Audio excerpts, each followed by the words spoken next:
Can anyone hear me? Hello, is this mic on?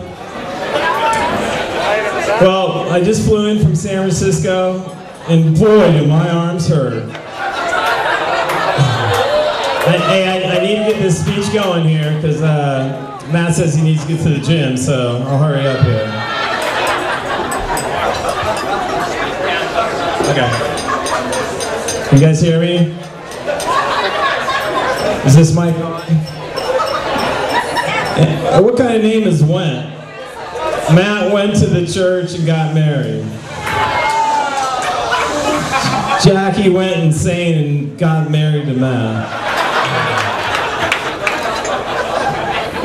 For those of you that don't know me, my name is Mark. As Matt calls me Morph, Jackie calls me Morco. And supposedly I'm the best man.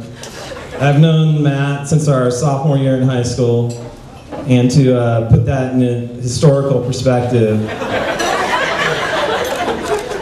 had to change it around a little bit, but to put that in a historical perspective, cell phones did not exist. Steve weighed maybe 85 pounds.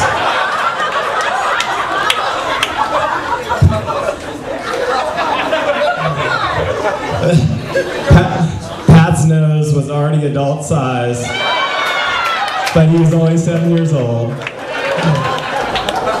And Jackie was learning how to use her new Holly Hobby oven.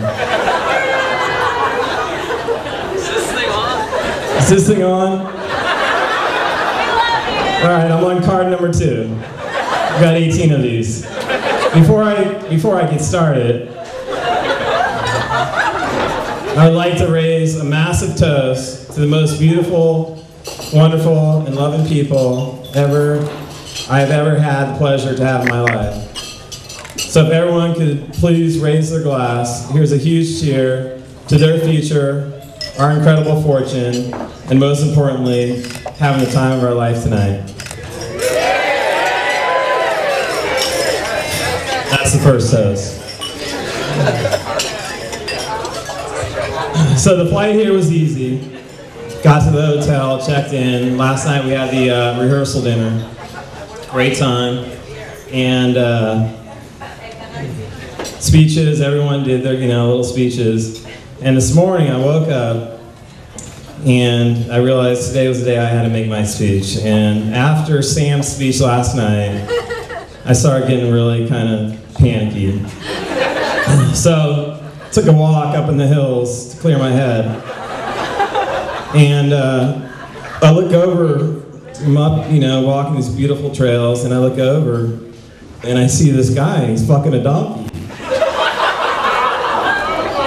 And he's really going for it. So I go up to the farmhouse and I knock on the door. I knock on the door and this kid comes up and goes, "Yeah?" And I go, "I don't know if it's your father, a hired hand or somebody. I mean, is your father in the field?" And the kid goes, "Yeah." I go, "Well, he's out there fucking a donkey." And the kid goes, "Oh yeah, he always does that." Is this mic on? All right. Matt asked me to keep this thing clean, and I said no way.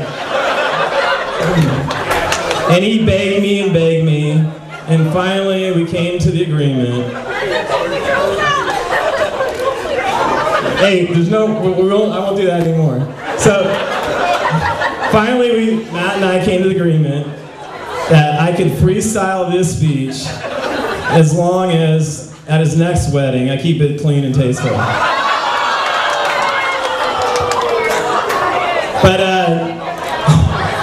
today isn't supposed to be about me or these stupid donkey jokes. It's supposed to be about Matt and his love of his life,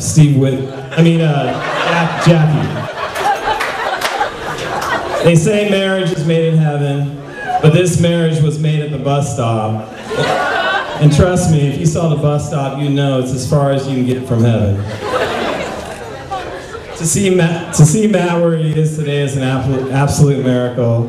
To see you sitting there with a beautiful wife in your arms and not a husband is such a relief to us. And the fact that she's of legal age is a double miracle.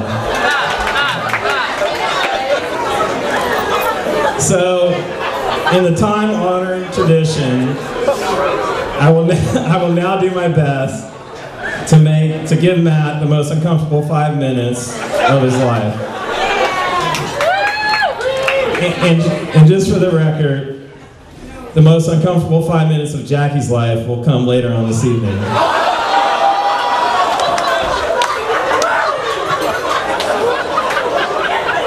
We're almost there.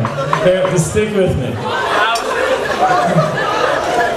There comes a time in a person's life when they meet their one true love, a person who they know will understand them, love them unconditionally for the rest of their lives. And that moment came for Matt 24 years ago when he met me. I still remember that moment, sitting in Mr. O'Malley's class, teaching his history teacher. Matt, with his perfectly groomed hair, talking about fishbone and what kind of starch he uses to iron his polo shirts. And if I knew right then what was to become of this friendship, I would have punched him right in the face.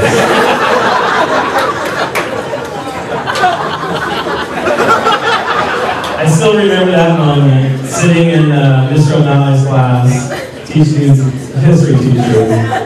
Matt, with his perfectly groomed hair, talking about fishbone and what kind of starch he uses to iron his polo shirts.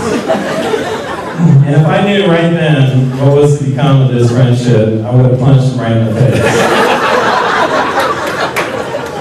Let's see, what has become of this friendship? Well, our first night out, we went and saw a Fishbone concert, and a bouncer knocked me out cold.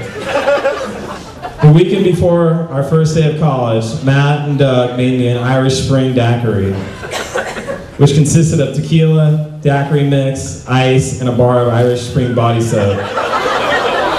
I unfortunately missed my first week of college because I was on the can the whole time.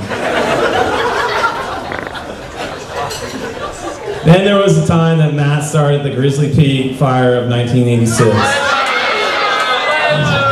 Somehow I got fingered for it, got an attorney, and covered for the arson himself. Then there was, what's next here? Then there was the time, I got thrown in jail twice. But since last night we have already talked about the third time, thanks to Kevin, wherever he is. Crashing a houseboat into Holiday Harbor up in Lake Shasta and taking out the docks and a couple boats. Let's not forget dislocating my knee 20 times. And for you medical people out there, I got Bell's palsy, where half of my face went paralyzed for 2 weeks.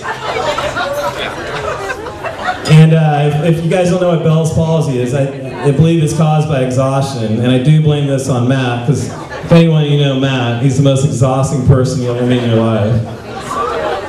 And I'll never forget this, because we were living together in San Jose, and every morning I would get up and I'd go to the bathroom to make sure, or check to see if I was back to normal. To my disappointment, I was still retarded for another day.